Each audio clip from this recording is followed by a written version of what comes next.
Il y a un point commun chez absolument toutes les marques e-commerce qui font plus de 10 millions de chiffre d'affaires par an au niveau de leur créative. En réalité, ces 4 points, ils sont assez simples, c'est des fondamentaux, mais ils sont durs à maîtriser. En fait, ces marques-là, elles lancent énormément de créatives, elles lancent de manière qualitative, c'est-à-dire, je ne parle pas de qualité au terme visuel, je parle de qualité au terme de performance, c'est-à-dire qu'ils ont un gros hit rate, leur créative fonctionne bien. Ils se facilitent la tâche avec des systèmes qui leur permettent de créer beaucoup et de bonne qualité. Et surtout, le dernier point, le dernier dont les gens ne parlent pas assez, c'est qu'ils ont une démarche intentionnelle vis-à-vis de leur créative. Évidemment, on va voir ce que c'est plus tard. Donc mon but, ça va être de décortiquer tout ça et de vous montrer comment vous pouvez appliquer ça super facilement avec vos marques. Donc là, on est sur un format beaucoup plus brut, donc j'espère que ça va vous plaire. On est dans nos studios à Paris. Donc là, on va partir directement dans le vif du sujet parce que je sais que c'est ça qui vous intéresse. Je m'appelle Nicolas Delgodio, j'ai une agence de créative pour marque e-commerce. On a dû dépenser plus de 5 ou 10 millions d'euros sur nos créatives. Et je suis aussi le cofondateur du SaaS Clipcrafter qui permet aux équipes créatives e-com de simplifier leur workflow créa pour faire beaucoup plus de créative. Donc on va commencer par définir ce qu'est une bonne créative. C'est simple, ça va prendre une seule phrase. Une créative, c'est une créative qui vend et qui est scalable. C'est tout. Okay, on va pas ici parler de avoir le plus haut rate possible, avoir le plus haut hold rate possible, tout ça on s'en fout, c'est des optimisations certes, c'est important mais c'est pas le 80-20. Okay, nous ce qu'on veut c'est uniquement des créatifs qui vendent. On a fait des dizaines de créatifs, des milliers de créatifs qui ont rapporté beaucoup d'argent sans avoir forcément un très gros hook rate ou ces choses là. C'est un peu des vanity metrics tout ça, c'est des métriques qui ne rapportent pas d'argent. Certes tu peux avoir un hook rate sur ta créative qui est à 50-60%, c'est très bien, bravo, tu as fait un bon hook, mais est-ce que tu vas gagner de l'argent avec cette créative? C'est ça qui est important. Est-ce que ta créative elle est scalable? Si j'augmente le budget de 50 euros par jour à 300 euros par jour, est-ce que ta créative va tenir? C'est ça une créative qui est performante. Ce qu'il faut comprendre sur la quantité, donc le premier point que je voulais aborder, c'est qu'il y a une mentalité à avoir par rapport aux créatives. C'est-à-dire que une marque, quand elle dépense, nous quand on dépense sur nos créas, c'est avant tout pour avoir de la data. Okay, on paye Facebook pour savoir ce que pensent nos clients. Et si on a raison sur ce que pensent nos clients, eh ben on gagne de l'argent. Facebook nous récompense en nous donnant de l'argent. C'est comme ça qu'il faut voir la publicité en ligne en fait. Donc nous on paye, si on s'est gouré sur la théorie, si on s'est gouré sur les hypothèses qu'on a eues sur une créa A ou une créa B, eh ben on gagnera pas d'argent. Et si on a tapé dans le mille, on gagnera de l'argent. Donc en fait, tout ça, faut juste comprendre que faut prendre du recul et comprendre que la seule chose qui va faire que tes créas performent ou non, c'est ta capacité à récolter la data et la retranscrire en créative. Je vais tester une hypothèse, mon nouvel angle marketing de les coups de chaleur pendant la ménopause. C'est ça que j'ai envie de target. Et j'ai envie de dire que mon gummies, en fait, il aide à enlever les coups de chaleur pendant la ménopause. Donc je vais faire une créative dessus, je vais faire une créative podcast où je vais parler de ça et ça va pas marcher. Ok. Et souvent, j'ai eu le cas quand j'ai fait des appels, quand j'ai pris des marques en call et quand on a pris des marques même dans le service, les marques ils me disaient ok bon non ça marche pas, on va pas faire, on va arrêter ce format, ça marche pas, ça fonctionne pas, donc le marketing il fonctionne pas. Alors qu'on l'avait testé sur une créa statique et une créa par exemple UGC. Sauf que tu ne peux pas tirer de conclusion à partir de deux créatives, ça n'existe pas. Dans aucun business, dans aucun monde, tu peux faire ça. Il y a tellement de paramètres, de variables qui font qu'une créative fonctionne que tu peux pas t'arrêter à ça. C'est pour ça que moi j'aime bien dire cette phrase. Avec un peu de data, tu peux supposer. Avec beaucoup de data, t'es certain. Si j'envoie une créative sur l'angle ménopause coup de chaleur, bah peut-être que ça fonctionne pas, donc je peux supposer que ça fonctionne pas. Mais si j'en envoie 10, 50, je sais que ça fonctionne pas. Je sais de source sûre que ça ne fonctionne pas. Parce que j'ai testé avec plusieurs personas qui sont dans la cible, j'ai testé avec plusieurs formats qui intéressent ce persona-là. Donc plus je suis certain de ce que mon client pense, et plus je sais ce que mon client pense, plus je sais comment lui parler, et plus je sais comment lui parler, plus je sais comment gagner de l'argent. Et maintenant, il y en a beaucoup qui me disent tout le temps, ok, mais moi j'ai pas le budget pour tester autant de créatives, j'ai pas le budget pour voir ce qui fonctionne pas, c'est trop compliqué, il faut spend énormément. Ok. Et c'est justement là que vient l'autre point, c'est la recherche. Il y a deux types de recherche sur le client à faire. Il y a tout ce qui est data externe, qui va venir du marché, de vos concurrents, des avis clients, l'organique, de TikTok, de toutes ces choses-là. Et il y a la data externe, qui va venir de votre marque, ok, des retours directs de vos clients. Donc tout ce qui va être post-purchase survie, donc questionnaire post-achat, je dis ça pour pas faire l'américain, on va la dire en français. Tout ce qui va être commentaires sous vos ads, tout ce qui va être objections pré-achat, tout ce qui va être même les mails de votre SAV ou les questions que vous avez dans votre chatbot, tout ça c'est de la data interne, ok. C'est la data qui provient directement de vos clients qui ont été confrontés à votre produit. Donc cette data-là, elle est souvent beaucoup plus précieuse que la data externe. Et généralement, en fait, on va pas venir inventer des angles marketing, on va jamais faire les génies.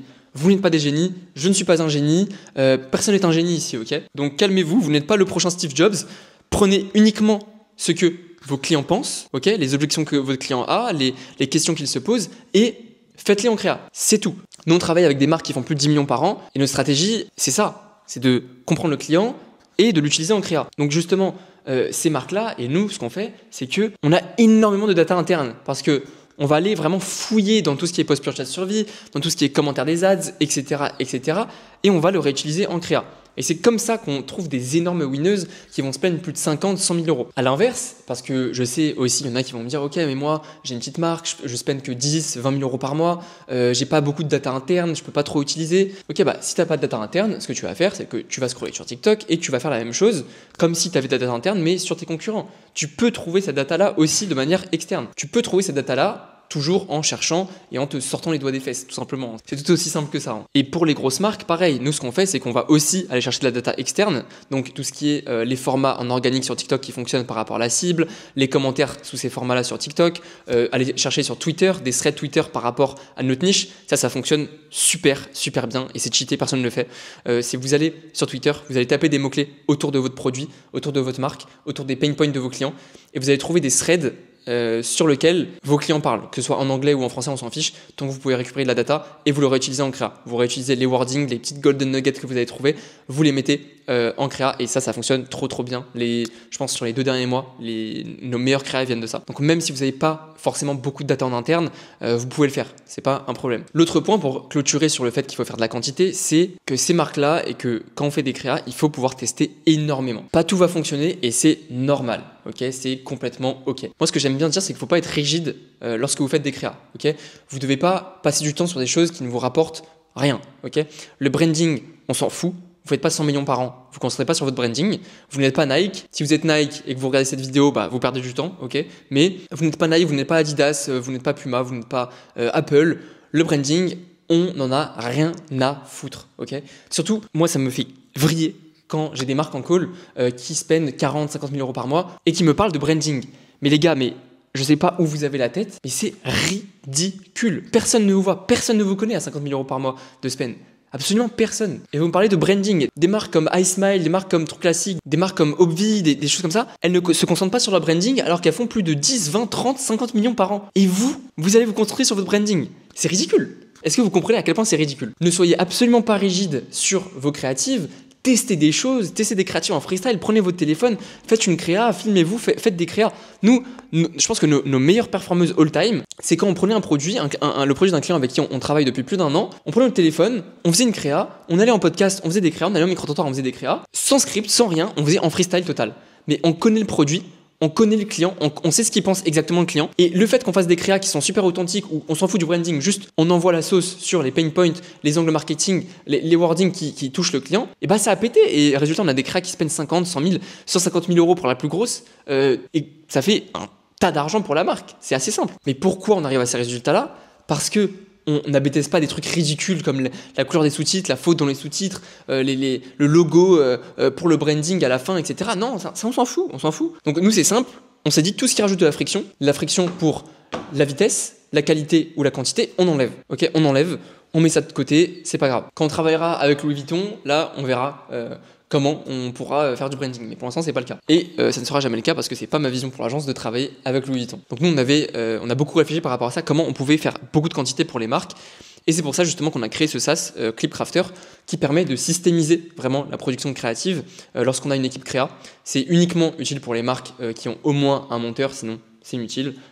Si vous n'avez pas au moins un monteur, ne testez pas l'outil. Mais justement, on a créé ça pour les marques qui veulent systémiser et envoyer la sauce par rapport à leur créative et qui va permettre en fait de centraliser tous les process créa au même endroit. Au lieu d'avoir Notion d'un côté pour les scripts, Frame pour les feedbacks, Drive pour mettre tous les assets et les ressources de la marque, bah nous, on a créé un SaaS qui permet de tout faire et d'aller beaucoup plus vite en ce qui concerne la vitesse d'exécution et la quantité de créa que vous pouvez produire avec votre marque. Donc le point que je veux dire, c'est que absolument toutes les marques qui scale ont un système qui leur permet de faire beaucoup plus. Maintenant, si vous n'avez pas de système en place ou si vous voulez challenger le vôtre, je vous invite à vraiment aller dans la description, clipcrafter.io, et de tester l'outil qu'on a créé parce que honnêtement, ça fait énormément du bien d'avoir un système qui vous permet de enlever toute la friction que vous avez pour pouvoir faire beaucoup plus de créa. Si vous êtes sérieux à propos de mettre votre équipe créative dans les meilleures conditions possibles, je vous invite à tester l'outil juste en dessous. C'est clipcrafter.io, ça vous permet de centraliser tout ce qui va être vos scripts, vos briefs, vos rushs, ça va venir trier vos rushs. Vous pouvez faire les retours à votre monteur directement sur la plateforme.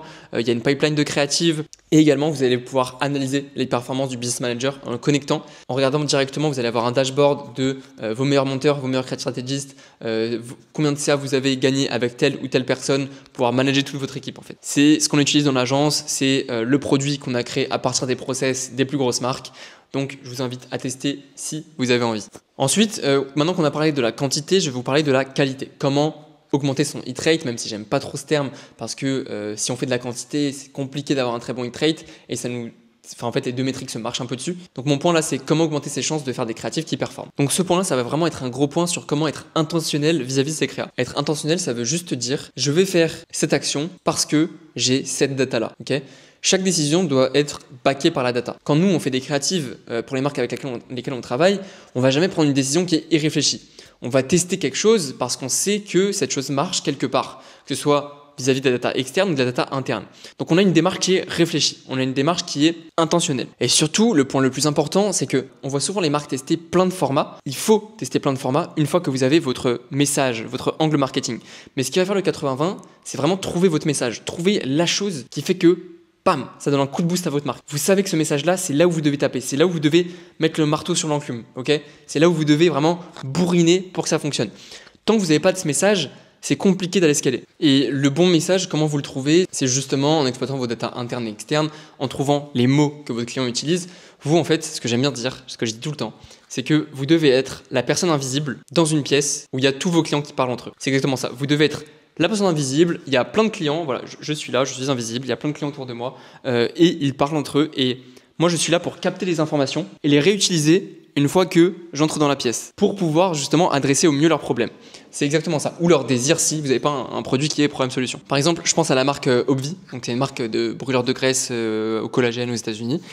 Ils n'utilisent pas par exemple pour dire perdre du ventre, ok, ils disent pas juste ça. Ils disent Fupa Killer, par exemple. Fupa Killer, le Fupa, c'est la graisse du ventre sous le nombril qui se développe un peu après un certain âge, 40, 50 ans. Et du coup, ils mettent la headline Fupa Killer parce qu'ils ont vu qu'en fait, leurs clients, ils disaient beaucoup ce terme-là, Fupa. Ils ont regardé sur Reddit, sur Twitter, et ils ont vu qu'ils utilisaient beaucoup ça. Ils l'ont réutilisé. Et c'est devenu les meilleurs créatifs de vie, je crois. C'est des créatifs qui tournent depuis ultra longtemps, qui justement font péter la account. Pourquoi ? Parce que c'est un wording que les gens utilisent énormément. Donc concentrez-vous sur ça, concentrez-vous sur trouver les bons mots et le bon message. Donc les bons mots dans le bon message, et là vous avez un banger. Ensuite, une fois que vous avez ça, vous les déclinez dans plein de formats différents, dans plein de stages d'awareness différentes, et vous avez une machine à créa.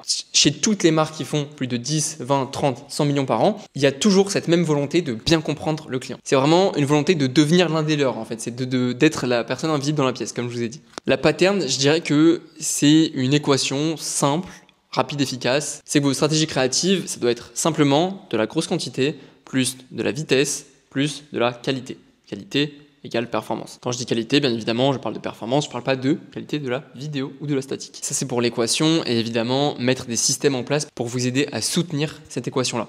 Plein de fois, il y a des marques qui arrivent à commencer à bien spend.